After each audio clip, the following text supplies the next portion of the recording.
नमस्कार, मेरा नाम है भीमसेन सिंह उज्ज्वल और मैं आपको सुना रहा हूँ अमृता प्रीतम की आत्मकथा रसीदी टिकट।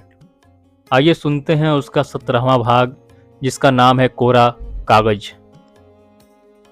25 और 26 अक्टूबर की रात को 2 बजे जब फोन आया कि साहिर नहीं रहे, तो पूरे 20 दिन पहले की वह रात उस रात में मिल गई जब मैं बल्गारिया में थी। डॉक्टरों ने कहा था कि दिल की तरफ से मुझे खतरा है, और उस रात मैंने नज्म लिखी थी, अज आपड़े दिल दरिया दे बिच में आपड़े फुल प्रवाहे। अचानक मैं अपने हाथों की ओर देखने लगी कि इन हाथों से मैंने अपने दिल के दरिया में अपनी हड्डियां प्रवाहित की हैं, पर हड्डियां बदल कैसे गईं? यह भुलावा मौत को लग गया कि हाथों को। साथ ही वह समय सामने आ गया जब दिल्ली में पहली बार एशियन राइटर्स कॉन्फ्रेंस हुई थी। शायरों अदीबों को उनके नाम के बैच मिले थे जो सबने अपने कोटों पर लगाए थे, और साहिर ने अपने कोट पर से अपने नाम का बैच उतारकर मेरे कोट पर लगा दिया था, और मेरे कोट पर से मेरे नाम का बैच उतारकर अपने कोट पर लगा लिया था। उस समय किसी की नज़र पड़ी, उसने कहा था कि हमने बैच गलत लगा रखे हैं, तो साहिर हंस पड़ा था कि बैच देने वाले से गलती हो गई होगी, पर इस गलती को हमें दुरुस्त करना था, न किया।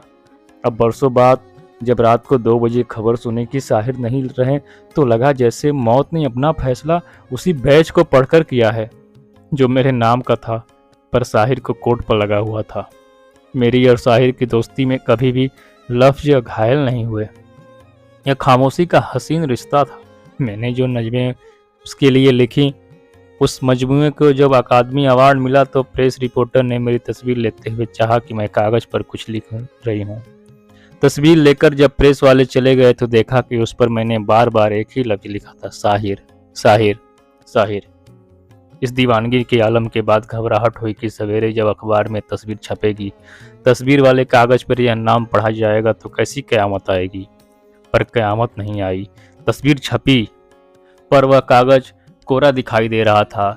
यह और बात है कि बाद में यह हसरत आई कि खुदाया, जो कागज़ कोरा दिखाई दे रहा है वह कोरा नहीं था।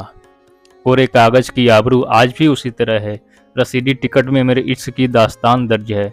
साहिर ने पढ़ी थी, पर उसके बाद भी किसी से मुलाकात में रसीदी टिकट का जिक्र मेरी ज़बान पर न आया, न साहिर की ज़ुबान पर। याद है एक मुशायरे में लोग साहिर से ऑटोग्राफ ले रहे थे।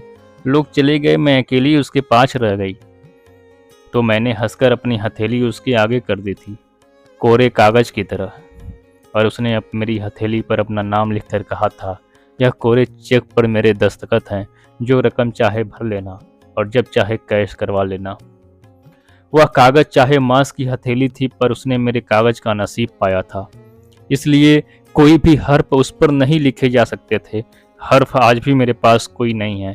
रसीदी टिकट में जो कुछ भी है वह आज से सदरे भी या कोरे कागज़ की दास्तान है। इस दास्तान की इब्तिदा भी खामोश थी और सारी उम्र उसकी इंतहा भी खामोश रही। आज से 40 बरस पहले जब लाहौर में साहिर मुझसे मिलने आया था, आकर चुपचाप सिगरेट पीता रहता था। राखदानी जब सिगरेटों के टुकड़ों से भर जाती थी, वह चला जाता था, और उसके जाने के बाद मैं अकेली सिगरेट के उन टुकड़ों को जलाकर पीती थी। मेरा और उसके सिगरेट का धुआं सिर्फ हवा में मिलता था। सांस भी हवा में मिलते रहे और नज़मों के लफ्ज भी हवा में। सोच रही हूँ, हवा कोई फासला तय कर सकती है। वह आगे भी शहरों का फासला तय किया करती थी।